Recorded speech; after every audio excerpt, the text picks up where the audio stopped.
Reykjavik, Iceland, New Year's Eve, 1942. A U.S. Army transport plane carried 23 soldiers and crew, eager to join the celebrations at the military base.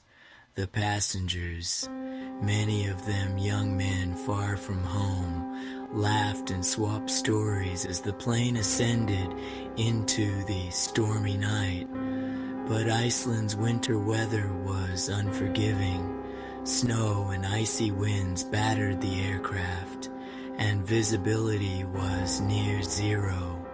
The pilots struggled to navigate through the blizzard, their instruments flickering as freezing rain coated the windshield.